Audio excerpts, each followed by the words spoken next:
அசாம் மாநிலம் கவுஹாத்தியில் பிரதமர் மோடி முன்னிலையில் நடைபெற்ற கலை விழாவில் 8600 கலைஞர்கள் பங்கேற்று நடனமாடினர். அந்த மாநிலத்தில் தேயிலை தோட்டங்கள் தொடங்கி 200 ஆண்டுகள் ஆனதையொட்டி இந்த பாரம்பரிய நடன நிகழ்ச்சி நடைபெற்றது.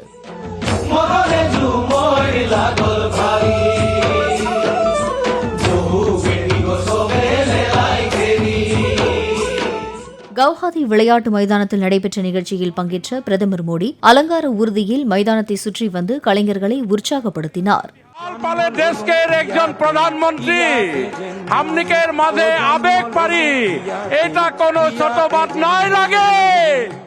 பின்னர் விழாவில் பங்கேற்ற பிரதமருக்கு வில்லும் அம்பும் பரிசாக வழங்கப்பட்டன. விழாவில் பிரதமரின் உரைக்கு பின்னர் கலைஞர்கள் அனைவரும் ஒரே நேரத்தில் ஒன்று போல உடையணிந்து ஒரே நடன அசைவுகள் வெளிப்படுத்தினர்.